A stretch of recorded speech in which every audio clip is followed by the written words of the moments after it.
Oh God. I'm available that week, Your Honor. All right, let's go for August 12th. Now let's also set our pretrial. Welcome back to my channel, and if you are new, that wasn't for you, but there are a lot of court channels out here to subscribe to, but this channel is the one that removes all of the boring mandatory stuff that is read into the record. So with my channel, you get the charge, the indictment, the deal, the plea, some of the defense, the stuff that's funny, the prosecutor's points, and finally the judge's stuff. And the best stuff is usually off the record, which is the name of this channel, the one that doesn't bore his subscribers. And now hopefully that's you. If you click that little icon there, and I promise you, my subscribers, that the time you choose to spend with me shall be time well spent. Now, on with the show. All right, we're back now. McDonald, have you had the time you needed to conference with your client? I have, Your Honor. And if I could put just a few things on the record. You may.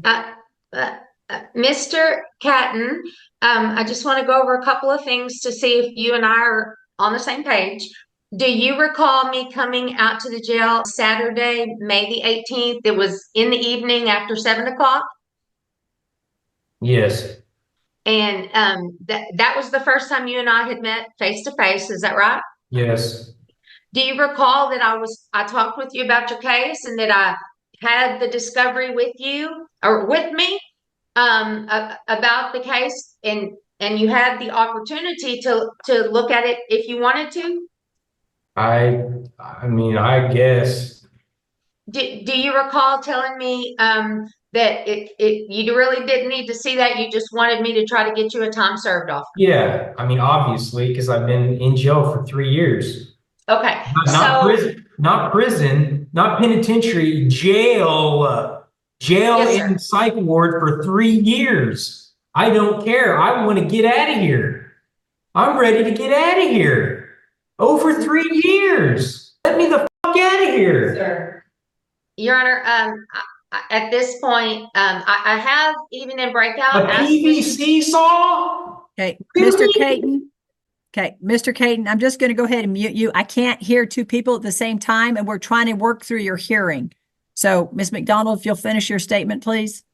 Your Honor, even in the breakout session, I asked Mr. Catton a series of questions that similar to what will be asked in a competency hearing. He is able to understand that. He's able to talk to me.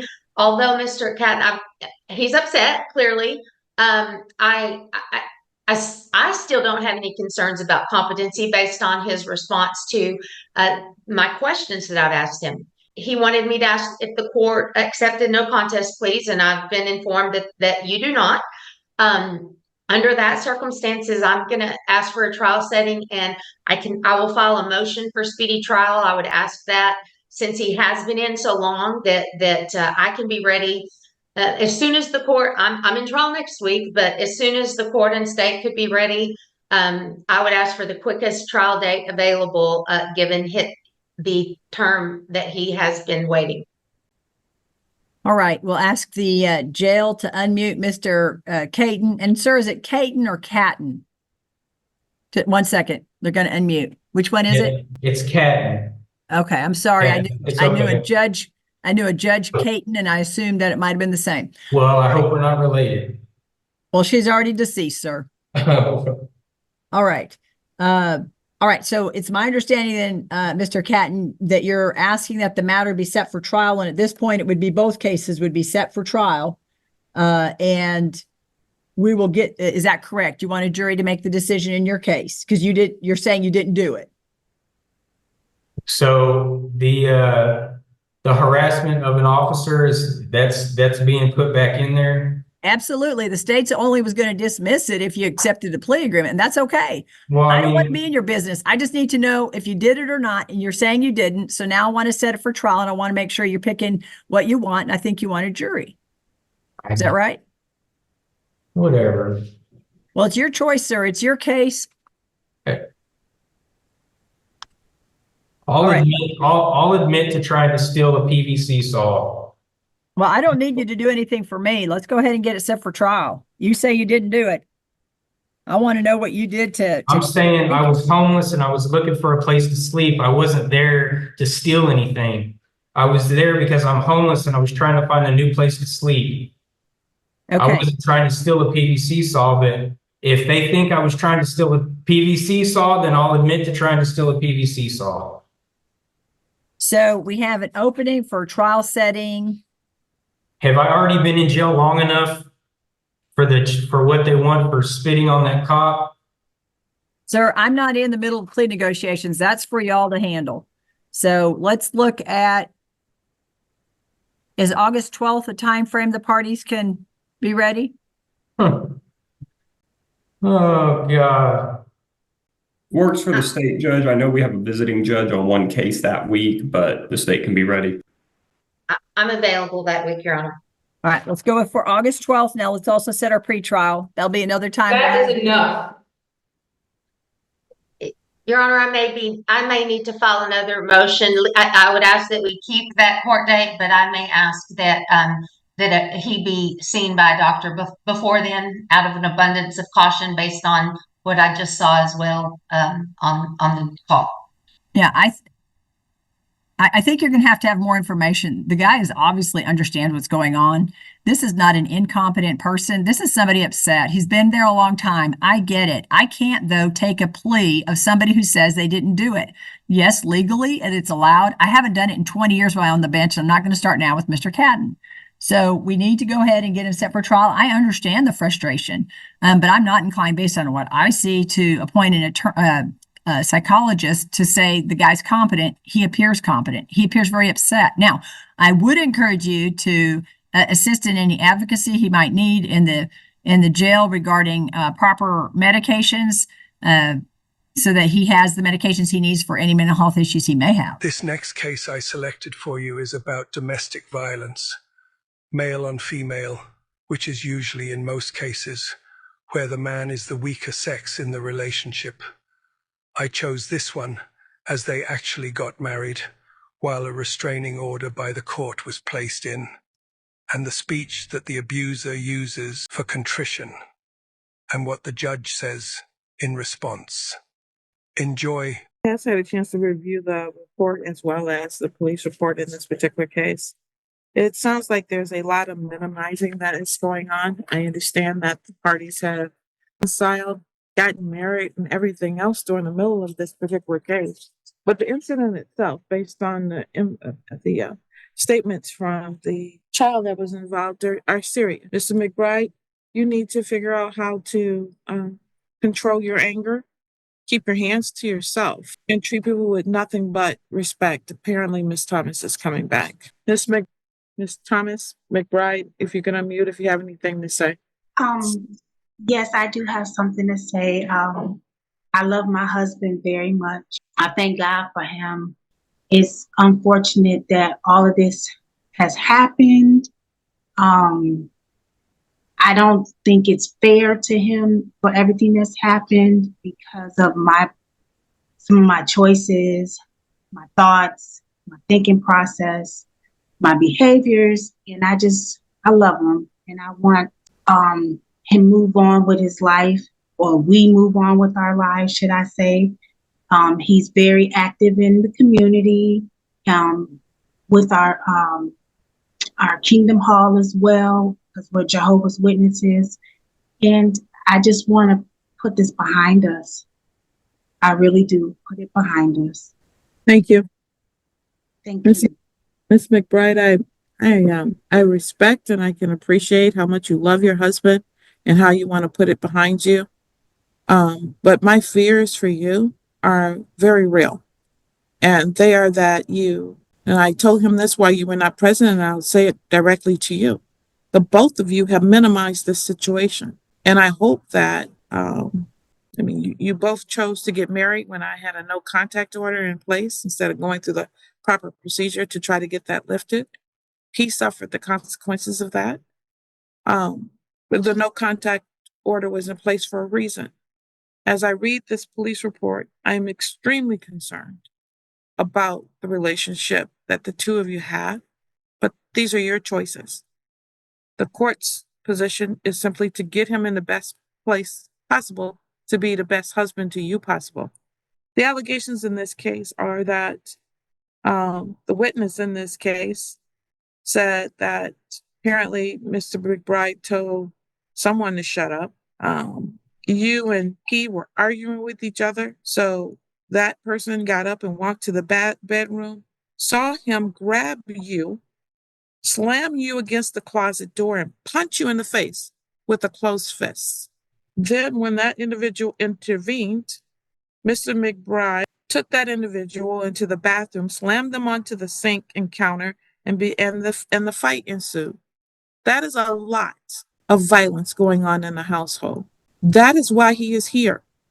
I don't play the minimizing game. I don't do that. So he will get it together or he'll go back to jail. Am I clear? Yes, ma'am. Okay. Mr. McBride, now what would you like to say? Yeah, that situation, I'm never gonna be in that type of situation again. Keep putting God first and family and providing. Those are my three goals, and I'm gonna keep focusing on those three goals, and not letting words that people say to me, and stay away from people who want to like break my wrath or like taunt me or don't like me, things like that. So I'm gonna focus on not being around those type of persons and focus more on God. And I'm a mentor for the big or to help the younger kids who've been through a hard life like I've been through. So I can talk to them so they don't end up, you know, going down the wrong path that I went down. And I'm doing my best. And people look up to me. And I don't wanna break that. I don't want one situation to hinder other people's that look up to me, because I'm a good person. No matter what nobody say.